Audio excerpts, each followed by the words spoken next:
सवाल पे जमाना दे खबर वजाहत दा दे चमंग नूर एस्टेब्लिशमेंट सर यो कदम अगस्त 8 फरवरी 2024 को होने वाले तारीख के वो बदतरीन इंतखाबात थे जिसके नताइज रोज़ अव्वल से वाज़े थे। ये ऐलान बरमला किए जा रहे थे कि कौन वज़ीर आज़म होगा और किसको क्या मिलेगा। अवामी नेशनल पार्टी को सिर्फ नहीं बल्कि पीटीआई के उन अहम रहनुमाओं को भी हरवाया गया जो वज़ारत आला के उम्मीदवार समझे जाते थे। कठपुतली वज़ीर आला को लाने के लिए तमाम पार्टियों के सरकर्दा रहनुमाओं को पार्लियामान से बाहर रखा गया ताकि बलूचिस्तान जैसी कठपुतली हुकूमत और असेंबली पुख्तनख्वा में भी कायम की जाए। गूंगे और बहरों को असेंबली पहुंचा दिया गया ताकि पुख्तनख्वा के हुकूक और वसाइल के लिए कोई बात ना कर सके और उन वसाइल पर मुक़्तदरा का कब्ज़ा कायम रहे।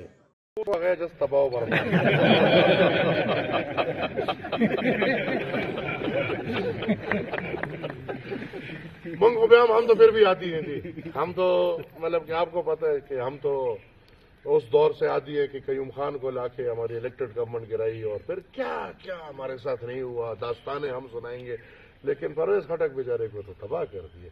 वो मुझे कल किसी ने फोन पे एक मज़ाहिया बात की कि उसको पगड़ी शलवार से बना के दी थी। शुक्रिया सर, थैंक यू। 8 फरवरी 2024 को होने वाले तारीख के वो बदतरीन इंतखाबात थे जिसके नताइज रोज़ अव्वल से वाज़े थे। ये ऐलान बरमला किए जा रहे थे कि कौन वज़ीर आज़म होगा और किसको क्या मिलेगा। अवामी नेशनल पार्टी को सिर्फ नहीं बल्कि पीटीआई के उन अहम रहनुमाओं को भी हरवाया गया जो वज़ारत आला के उम्मीदवार समझे जाते थे। कठपुतली वज़ीर आला को लाने के लिए तमाम पार्टियों के सरकर्दा रहनुमाओं को पार्लियामान से बाहर रखा गया ताकि बलूचिस्तान जैसी कठपुतली हुकूमत और असेंबली पुख्तनख्वा में भी कायम की जाए। गूंगे और बहरों को असेंबली पहुंचा दिया गया ताकि पुख्तनख्वा के हुकूक और वसाइल के लिए कोई बात ना कर सके और उन वसाइल पर मुक़्तदरा का कब्ज़ा कायम रहे। मोहसिन दावड़ वज़ीरिस्तान में धांधली के खिलाफ एहतजाज कर रहा था, उन पर बराह रास्त फायरिंग की गई,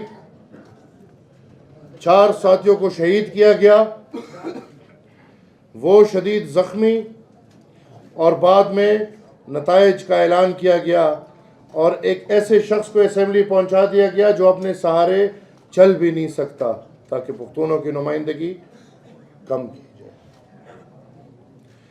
8 फरवरी के मैनेजमेंट का आगाज़ इंतखाबात के दिन नेटवर्क डाउन करने से हुआ। पंजाब में पीटीआई के आज़ाद उम्मीदवारों को एक तरीके से डील किया गया ताकि वहां नून लीग की हुकूमत कायम की जा सके, जबकि पुख्तनख्वा में कॉम्प्रोमाइज्ड आज़ाद उम्मीदवारान को जितवाया गया ताकि अपनी मर्जी की कठपुतली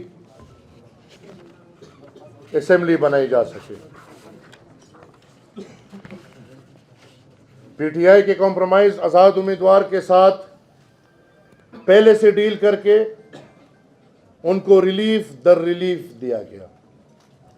पुख्तनख्वा में पुलिस और फौज ने 9 मई के बाद सिर्फ पीटीआई वर्कर्स को निशाना बनाया। जिन रहनुमाओं ने डील किया वो एमपीए और एमएनए बन गए, जिन्होंने डील नहीं किया उन्हें पार्लियामान से बाहर किया गया। 8 फरवरी को होने वाले इंतखाबात कम बल्कि सौदागरी का बाजार ज़्यादा लग रहा था।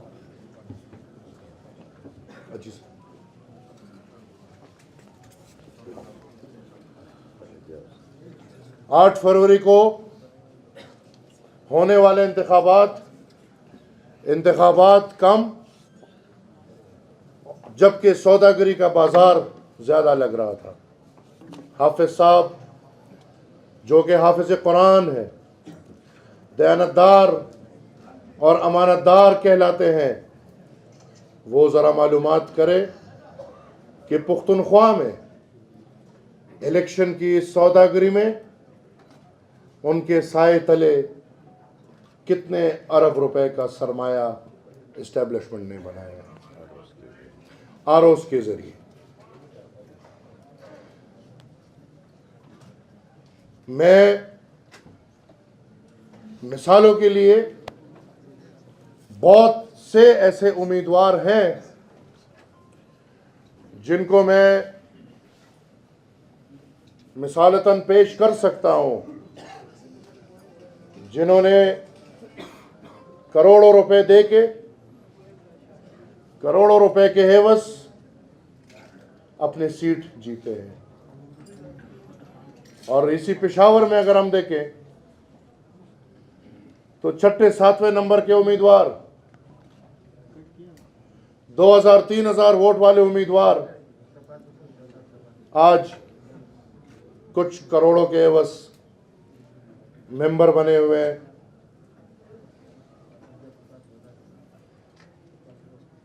बात पैसे की इतनी पसंद आई लोगों को,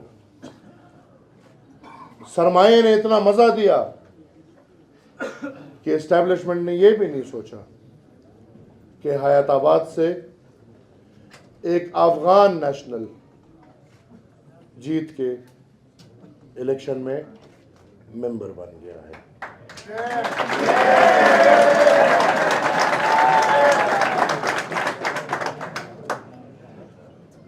ताज्जुब की बात यह है कि अगर इमरान का वोट है तो चारसद्दा में पीटीआई का एक उम्मीदवार, जो पीटीआई का नॉमिनेटेड उम्मीदवार था, वो 4000 वोट लेता है और एक पीटीआई से बगावत करने वाला उम्मीदवार कुछ करोड़ों रुपए के एवज 39,000 वोट लेते हैं।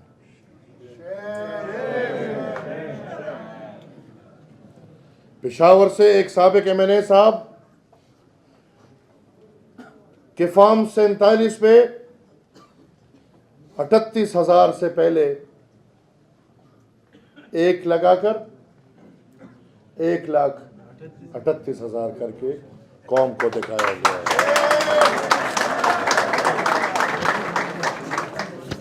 और हम तालियां बजाते रहेंगे।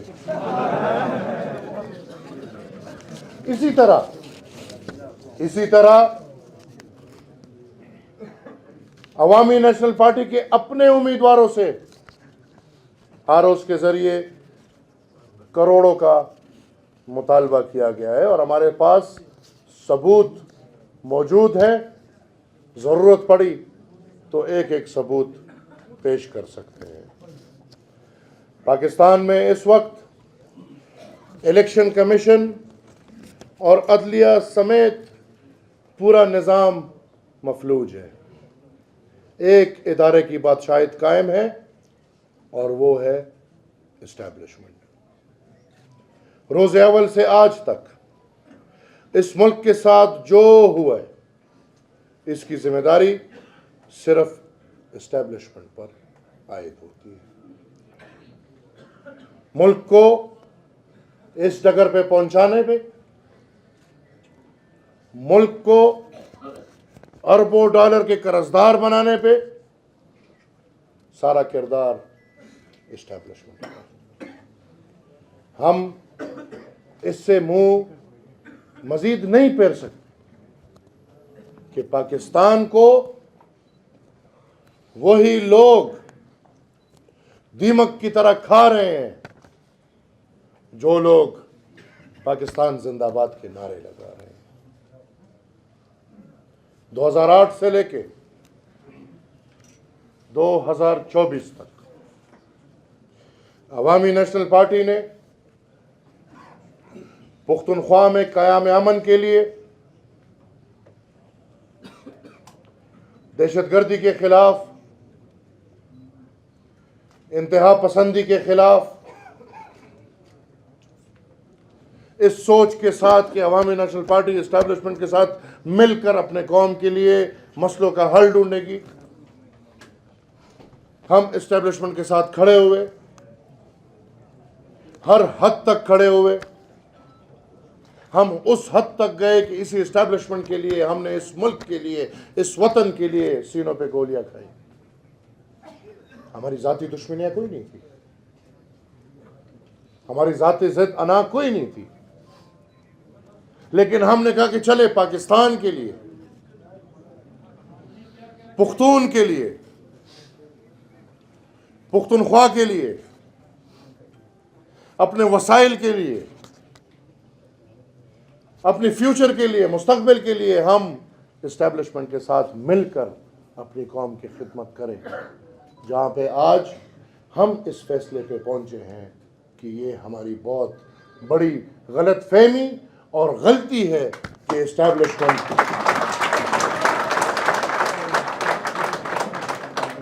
ये हमारी बहुत बड़ी गलती और गलत फहमी है कि इस्टेब्लिशमेंट ऑफ पाकिस्तान पुख्तूनों के लिए, पुख्तनख्वा के लिए, मेरे लिए और आपकी कोई अच्छा सोच रखती है। एनफ इज एनफ, अब और नहीं चलेगा। एएनपी के लिए पाकिस्तान में दो रास्ते रखे हैं। हमें दो रास्तों से मारा जाता है। हमारी तकदीर में बुलेट और बैलेट है। हमें बुलेट के सामने भी रखा जाता है और हमें बैलेट के थ्रू भी हराया जाता है। हम ये समझते हैं कि मजीद अपने कौम और पुख्तूनख्वा की तर्जुमानी करने के लिए मैं ये समझता हूँ, अवामी नेशनल पार्टी ये समझती है कि मजीद पुख्तून कौम के वसाइल के लिए तमाम हालात को मद्देनज़र रखते हुए, तमाम तर लोगों के नज़रियात को मद्देनज़र रखते हुए अवामी नेशनल पार्टी इस नतीजे पर पहुंची कि जिस तरह एक दौर था और जनाब मरहूम अल्लाह बख्श थे जनाब खान अब्दुल वली खान ने प्रेस कॉन्फ्रेंस करके ऐलान कर दिया कि बादशाह खान के सियासत का सफ़ा मैंने उलट दिया है। मज़ीद वो सियासत हमारे लिए उस वक्त उनका बयानिया था कि मज़ीद फ़ायदे नहीं ला सकती। मैं ये समझता हूँ कि कौम की तर्जुमानी करते हुए, एक लीडिंग रोल इख्तियार करते हुए मैं आज ये ऐलान करता हूँ कि पिछले 20 साल की सियासत का सफ़ा मैंने उलट दिया है। एक बात मैं वाज़े कर दूँ कि मैं आज से अपना आईनी और जमहूरी किरदार अदा करता रहूँगा, ख्वाह वो किसी को अच्छा लगे या बुरा।